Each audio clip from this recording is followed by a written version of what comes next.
أعوذ بالله من الشيطان الرجيم. قل هذه سبيلي أدعو إلى الله على بصيرة أنا ومن اتبعني وسبحان الله وما أنا من المشركين.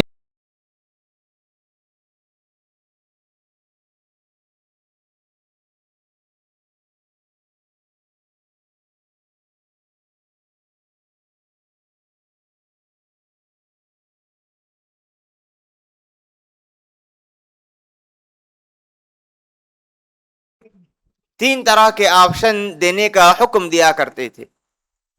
فوراً داخل ہو کر ان پر حملہ کرنا یہ اسلام کا حکم نہیں ہے.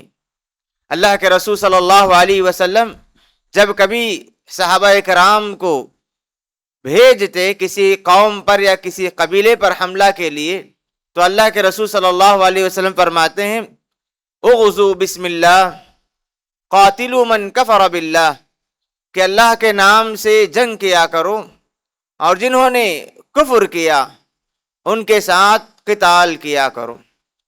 پھر اللہ کے رسول صلی اللہ علیہ وسلم فرماتے کہ جب تم کافروں کی بستی کے قریب پہنچ جاؤ حملہ سے پہلے انہی تین باتوں میں سے ایک کا اختیار دینا، آپشن دینا.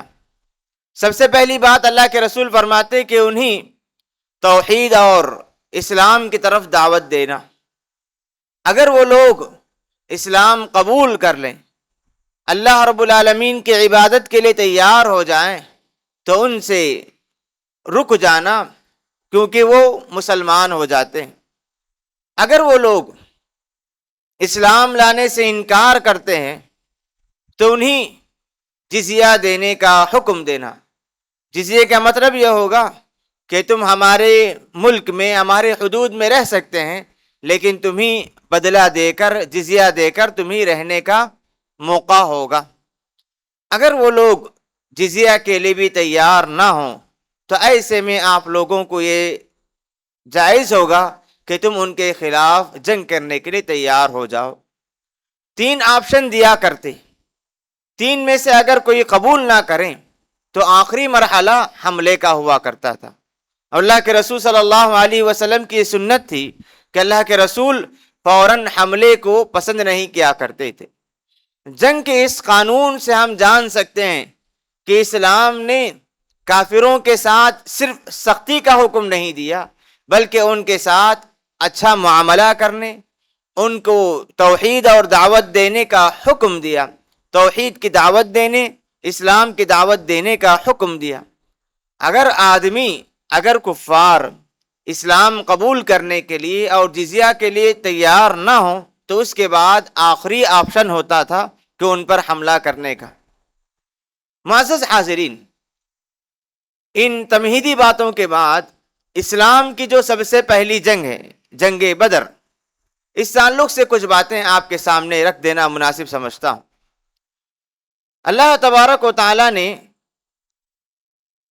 نبی کریم صلی اللہ علیہ وسلم اور مسلمانوں کو ہجرت کا حکم دیا. ہجرت کے دوسرے سال رمضان کا مہینہ تھا. اللہ کے رسول صلی اللہ علیہ وسلم کو یہ خبر ملی کہ مشرکین اور قریش کا قافلہ شام سے جو تجارت کا قافلہ تھا بہت کچھ نفع لے کر واپس لوٹ رہا ہے.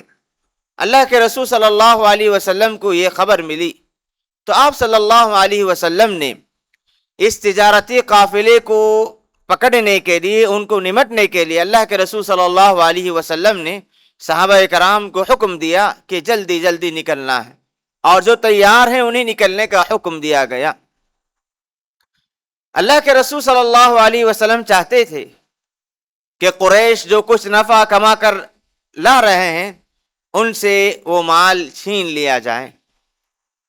اللہ کے رسول صلی اللہ علیہ وسلم کے لیے یہ کیسے جائز ہو گیا کہ قافلہ جو مال و دولت کے ساتھ، سامان تجارت کے ساتھ، نفع کے ساتھ لوٹ رہا ہے، ان کے ساتھ ان کے مال کو چھین کیسے لیا جائے؟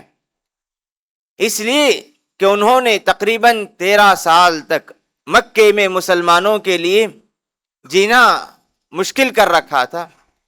قریش نے مسلمانوں کے مال و دولت، مسلمان کے گھر بار، کاروبار سب پر قبضہ کر لیا تھا۔ اتنی تکلیفیں اور اتنی پریشان کیے کہ مسلمان مکہ چھوڑنے پر مجبور ہو گئے۔ ایسے میں مسلمانوں کے لیے جائز تھا کہ ان کا جو مال چھیننے والے تھے، جنہوں نے ان پر ظلم کیا تھا، ان پر بھی ان کا بدلہ لیا جائے۔ تو اللہ کے رسول صلی اللہ علیہ وسلم اس قافلے کو پکڑنے کے لیے صحابہ کرام کو حکم دیتے ہیں، اور جو صحابہ اس وقت تیار تھے نکلنے کے لیے تیار ہو گئے اللہ کے رسول صلی اللہ علیہ وسلم کے ساتھ۔ جیسے اللہ کے رسول صلی اللہ علیہ وسلم کی نکلنے کی خبر اس قافلے کے سردار ابو سفیان کو ہوئی تو انہوں نے دو کام کیے۔ سب سے پہلے انہوں نے ایک آدمی کو مکے کی طرف روانہ کیا اور کہا کہ مسلمان ہمارے پیچھے آ گئے ہیں، ہمارے تعاقب میں لگے ہوئے ہیں، آپ ہماری مدد کے لیے نکلیں۔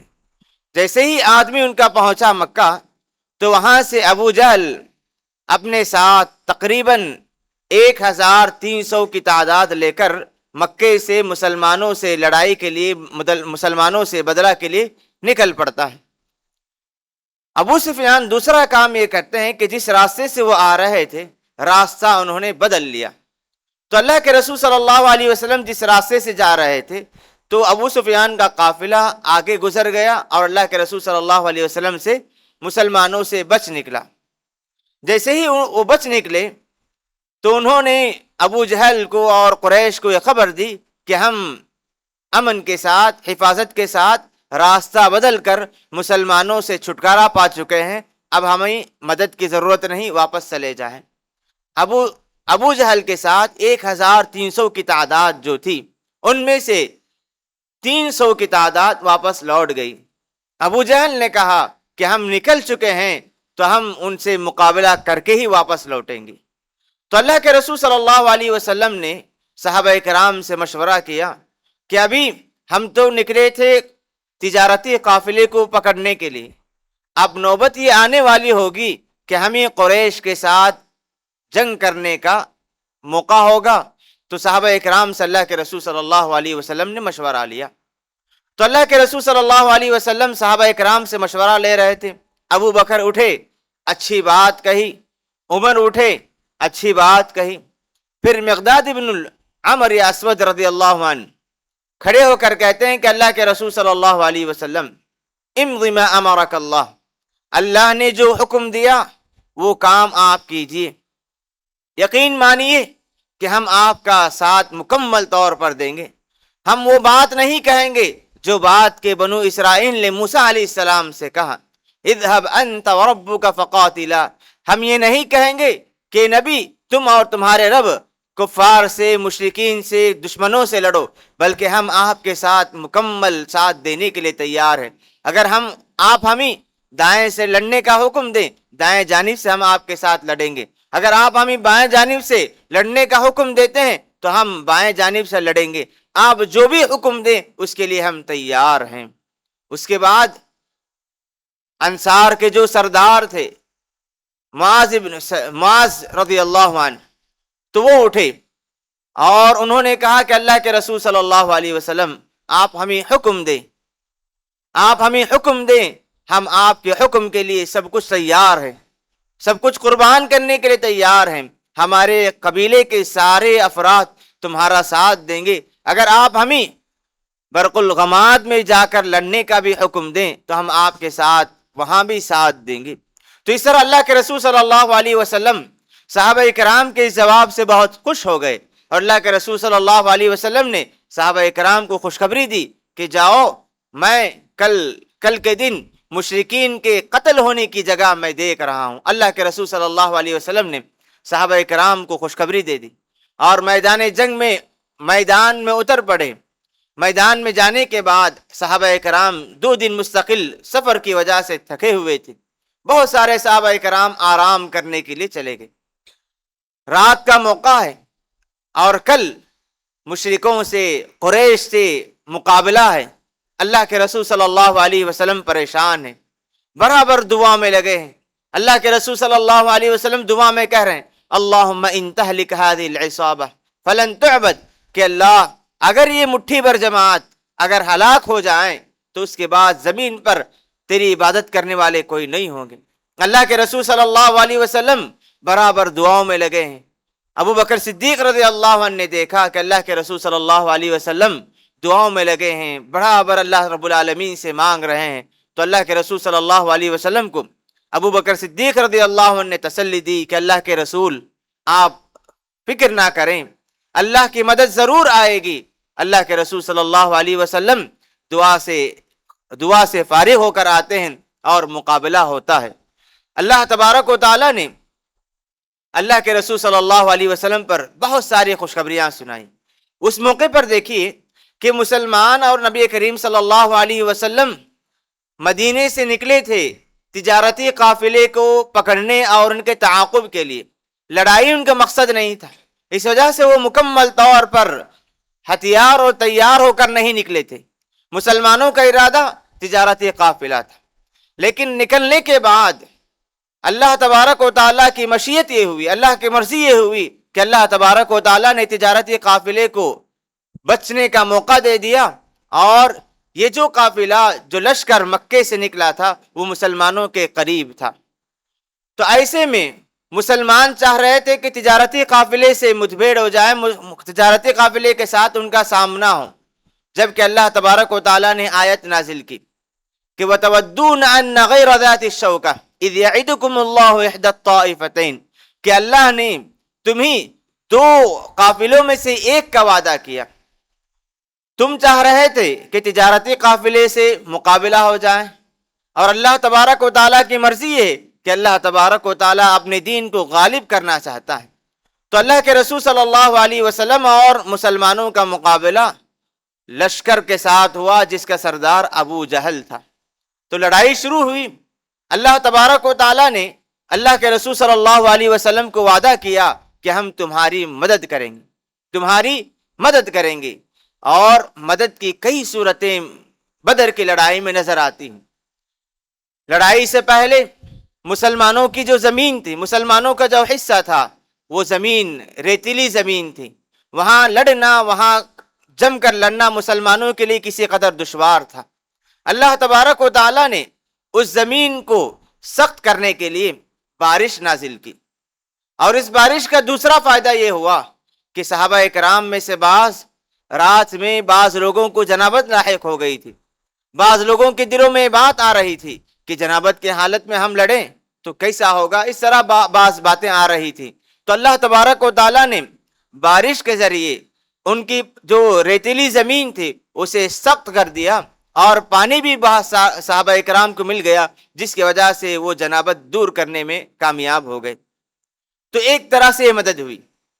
پھر اللہ تبارک و تعالیٰ نے مسلمانوں کو یہ خوشخبری دی، استستغیثون ربکم فاستجاب لکم، تم نے اپنے رب سے مدد طلب کی، تمہارے رب نے تمہاری دعوت دعا کو قبول کیا، انی ممدکم بألف من الملائکۃ مردفین، اللہ نے کہا کہ ہم تمہاری مدد کریں گے۔ فرشتے مدد کے لیے اتر پڑے تھے، اللہ تبارک و تعالیٰ کی خاص مدد آئی تھی، فرشتے اس لڑائی میں شریک ہوئے تھے۔ اللہ نے کہا وَلَقَدْ نَصَرَكُمُ اللَّهُ بِبَدْرٍ وَأَنْتُمْ أَذِلَّةٌ کہ اللہ رب العالمین نے بدر کے موقع پر تمہاری مدد کی، وَأَنْتُمْ أَذِلَّةٌ تمہاری تعداد کم تھی، تم کمزور تھے، اس کے باوجود اللہ تبارک و تعالیٰ نے تمہاری مدد کی۔ فرشتے مدد کے لیے اترے تھے، کتنے فرشتے؟ 1000 فرشتے۔ پھر اللہ تبارک و تعالیٰ نے اس تعداد میں زیادہ کیا، اور فرشتے اتر کر مسلمانوں کی مدد کر رہے تھے۔ بعض صحابہ اکرام کہتے ہیں کہ میرے سامنے ایک مشرک تھا، میں اس کے پیچھے سے اس پر قابض ہو گیا، اس پر حملہ کرنے کے لیے میں آگے بڑھا تو اچانک اس کا سر اس کے دھڑ سے نکل نیچے گر گیا۔ قتل کرنے والے کون تھے، مارنے والے کون تھے، ہم دیکھ نہیں پا رہے تھے، لیکن فرشتے مدد کر رہے تھے، فرشتے ان مشرکوں کو قتل کر رہے تھے۔ اور جب لڑائی چل رہی تھی اس موقع پر اقدم حیثوم کی آواز آ رہی تھی۔ حیثوم فرشتے جبریل علیہ السلام کے سواری کا نام تھا۔ تو اس طرح اللہ تبارک و تعالیٰ نے بدر کے موقع پر مسلمانوں کی بڑی مدد کی بارش کے ذریعے سے، اور اللہ تبارک و تعالیٰ کی مدد اس طرح سے بھی نازل ہوئی کہ بعض صحابہ کرام مسلسل سفر کی وجہ سے تھکے ہوئے تھے اور جنگ کے لیے اترنا ان کے لیے دشوار تھا، تو اللہ تبارک و تعالیٰ نے ان پر اونگ طاری کر دی، اذ یغشیکم النعاس امنۃ من، اونگ طاری کر دی، جس وجہ سے وہ تھکن ان کے سے دور ہو گیا اور حشاش بشاش اور نشیط ہو کر صحابہ کرام میدان میں اتر پڑے۔ تو بدر کے میدان میں اللہ تبارک و تعالیٰ نے مسلمانوں کے اور صحابہ کرام کی بہت طرح سے مدد کی، اور آخر کار قریش جو مکمل طور پر مسلح ہو کر پوری تیاری کے ساتھ پوری بڑی تعداد کے ساتھ آئے تھے کہ ایک طرف قریش جن کی تعداد 1000 تھی اور مسلمانوں کی تعداد 313 یا بعض روایتوں میں 317 یا 319 تھی، مسلمانوں کی تعداد مشرکین کے مقابلے میں بالکل کم، اور یہ لوگ ان کے پاس ہتھیار نہیں، بغیر تیاری کے آنے والے، اور دوسرے مقابلے میں قریش جن کی تعداد زیادہ، طاقت بھی تھی، مکمل تیاری کے ساتھ آئے ہوئے تھے۔ ایسے موقع پر اللہ تبارک و تعالیٰ کی خصوصی مدد نازل ہوتی، اللہ تبارک و تعالیٰ فرشتوں کو بھیج کر مسلمانوں کی مدد کرتے ہیں، اور یہ جنگ رمضان کے مہینے میں مسلمان کامیاب ہو جاتے ہیں۔ یہ جنگ مسلمانوں کے لیے پہلی جنگ تھی، اسلام کی پہلی جنگ تھی۔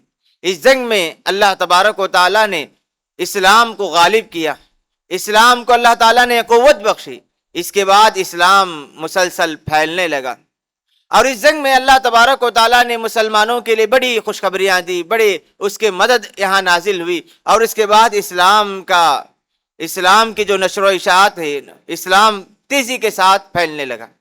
اس جنگ میں دیکھیے 70 مشرکین مارے جاتے ہیں، 70 مشرکین مارے جاتے ہیں، اور ایسے مشرک، ایسے دشمن جو سرغنہ شمار کیے جاتے تھے، جو مسلمانوں کے لیے بہت ہی زیادہ تکلیف دہ اور مصیبت بنے ہوئے تھے۔ ابو جہل، اس طرح بڑے بڑے سردار مارے جاتے ہیں، اور اس جنگ میں 70 قیدی قید کیے جاتے ہیں، 70 مشرکین قید کیے جاتے ہیں۔ اللہ کے رسول صلی اللہ علیہ وسلم نے ان کے ساتھ بھی اچھا سلوک کیا۔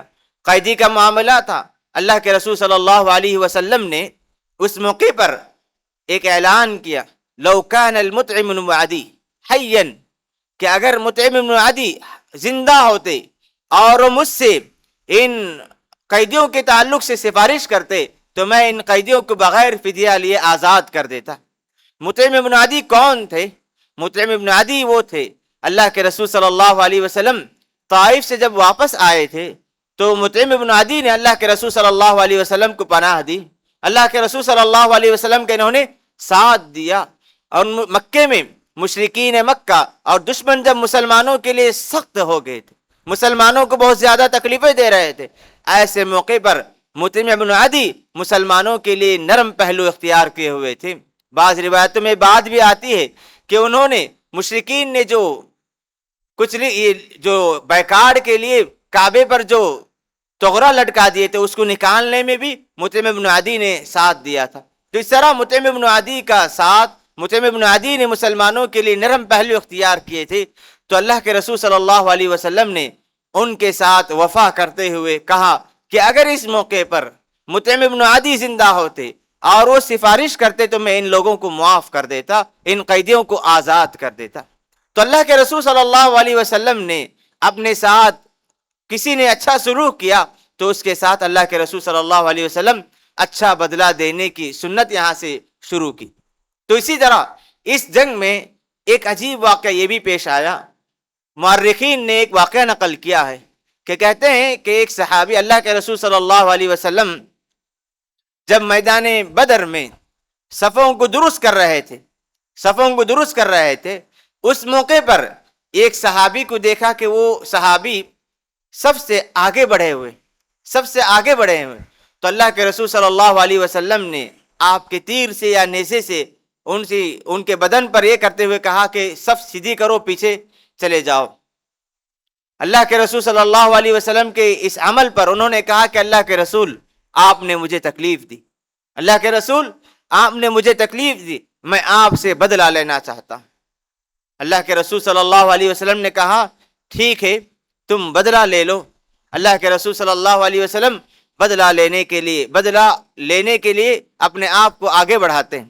وہ صحابی آگے بڑھ کر کہتے ہیں کہ اللہ کے رسول، جب آپ نے نیزہ مجھ پر، میرے بدن پر لگایا تو میرے بدن پر کوئی کپڑا نہیں تھا، میں آپ سے بدلہ کیسے لے سکتا ہوں، آپ کے بدن پر کپڑا ہے۔